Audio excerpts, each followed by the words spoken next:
Hello guys, তো আজকে আমরা চলে এসেছি মুর্শিদাবাদ জেলার সালার থানার অন্তর্গত আলিপুর গ্রামে বুড়ো পীর সাহেবের মাজারে। তো চলুন আপনাদেরকে আজকে দেখাবো বুড়ো পীর সাহেবের মাজার। তো তার জন্য আমাদেরকে এই আলিপুরের নিচের রাস্তা দিয়ে যেতে হবে। তো চলো বন্ধুরা, আজকে ঘুরে আসি বুড়ো পীর সাহেবের সেই সুদর্শন মাজারে। তো বন্ধুরা, দেখতেই পাচ্ছ আমরা অর্ধেক রাস্তা চলে এসেছি। তো তোমাদেরকে বলবো যে তোমরা কিভাবে আসবে, মানে এই মাজারতে দর্শন জিয়ারত করতে তোমরা কিভাবে আসবে। প্রথমে সালারে স্টেশনে নেমে বলবে, টোটোকে বলবে 20 টাকা ভাড়া দিয়ে বলবে খাঁড়া যাব। তো খাঁড়া নেমে একটু পাড়া 1 কিলোমিটার গিয়ে তুমি এই মাজার আসতে পারবে। তো এই মাজারের নাম হচ্ছে বুড়ো পীর সাহেব। যাকে জিজ্ঞেস করবে সেই বলে দেবে। তো ওই দূরে ওই গাছগুলো দেখতে পাচ্ছ, ওই গাছগুলো ওইখানেই আমার বুড়ো পীর সাহেবের মাজারটা আছে। তো চলো তোমাদেরকে আমরা নিয়ে যাচ্ছি বুড়ো পীর সাহেবের মাজারে, তোমরা দেখতে থাকো। আর তোমরা যারা নতুন চ্যানেলটাকে সাবস্ক্রাইব করে দিও। আর ভিডিওটা ভালো লাগলে যারা মাজারপন্থী, যারা সুফিবাদ, তারা লাইক করে দিও। তো চলো যেতে থাকি আমরা। প্রায় অর্ধেক রাস্তা চলে এসেছি। তো দেখতেই পাচ্ছ দুই পাশে অনেক সবুজ প্রকৃতির ধান। তো সামনে একটা ফার্ম দেখা যাচ্ছে, তোমরা দেখতেই পাচ্ছ যে সামনে একটা ফার্ম দেখা যাচ্ছে। ওই ফার্মটা পার হয়ে একটা বড় পুকুর আছে, বড় পুকুরটার পাশে পায়ে ঘুরে বুড়ো পীর সাহেবের রওজা। প্রায় 6 বিঘি জায়গা নিয়ে তৈরি হয়েছে মাজারটা। তোমরা দেখতে থাকো, এক এক করে সব দেখতেই পাচ্ছ। এটা ফার্মটা পার হয়ে গেল, বাঁশ গাছ কি সুন্দর দেখো। বাঁশ গাছটা পার হয়ে এটা কবর রাস্তা না, বাঁ দিকে ডান দিকে লাগানো আছে গ্যামা।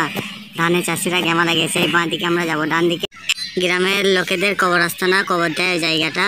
আর এদিকে আমরা যেদিকে যাচ্ছি এটা হচ্ছে রজার রাস্তা। তো দেখতে পাচ্ছ পুকুরে এখানে পানি ছিল, মাছগুলো বেশ বড় বড় হয়েছিল কিন্তু মেরে দিয়েছে। এই যা গ্রীষ্ম পড়েছে, গ্রীষ্মতে মরে যাচ্ছে সব মাছ।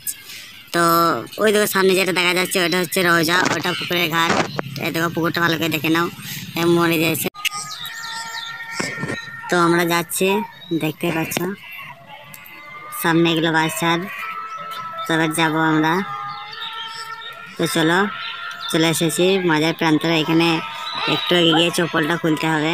এখানে সবাই চপ্পল খুলে, অনেক দূরে চপ্পল খুলে আসে, কিন্তু আমরা এখানে চপ্পলটা খুললাম একটু কারণবশত। তো এখানে চপ্পলটা খুলছি। তো চপ্পলটা খুললাম, খুলে এবার চলো ওইদিকে সামনে দেখা যাচ্ছে ওইটা হচ্ছে মাজার বুড়ো পীর সাহেবের। দেখো 786 লেখা আছে। চলো আমরা মাজারে সিনটা পা দিয়েছি, একটু সালাম করে নিই।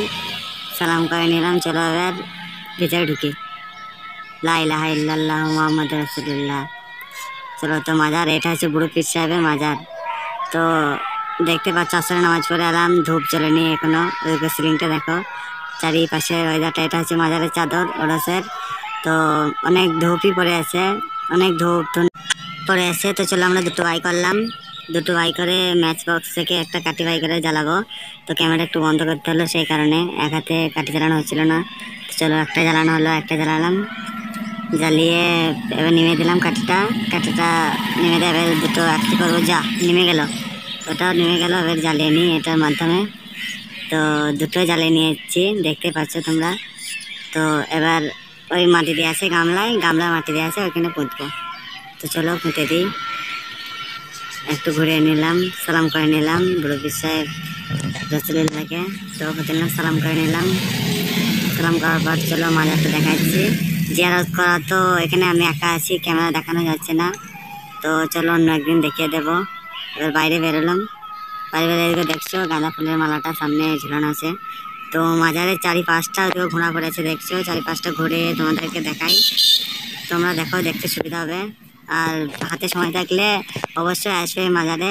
তোমাদেরকে সব ঠিকানা দিয়ে দিলাম, কিভাবে আসবে তোমরা নতুন যারা, তারা কিভাবে আসবে সব দিয়ে দিয়েছি। আর যারা লোকেশন জানো, তো আমি লোকেশনটা ডেসক্রিপশনে দিয়ে দেবো।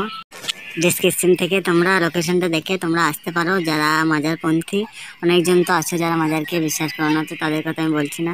যারা মাজারকে মানো তারা অবশ্যই আসবে ডেসক্রিপশন শেয়ার অনুযায়ী। তো এদিকে দেখো এই গাছটা অনেক বছর পুরনো, পেছনে আছে মাজারের। তো ওইদিকে যেতে পারলাম না, সো স্যাড। তো খুব দুঃখিত, ওইদিকে যেতে পারলাম না। ওইদিকে দূরে দেখতে পাচ্ছ ওইটা আরেকজনের মাজার। তো ওইখানেও যেতে পারছি না। এবার সামনেটা দেখায় তোমাদেরকে, সামনেটা দেখতে পাচ্ছ। এদিকে আমরা এলাম রাস্তা। তো ওইদিকে যে ডান দিক রাস্তা আছে, ওইদিকে গাড়িটা লেগেছে আমাদের। এদিকে আমরা চপ্পলটা খুললাম। এটা হচ্ছে পায়খানা বাথরুম, ওইদিকে বন জঙ্গল সব, এগুলো পুরো সবই জায়গা এরিয়াতে এই মাজারটা অবস্থিত আছে। পুকুরটাও তোমাদের দেখালাম, সবই তোমরা দেখতে পেলে। তো এবার ঘুরিয়ে তোমাদের ভালো করে দেখিয়ে দিলাম একবার মাজারটা। ভালো লাগলে অবশ্যই আসবে।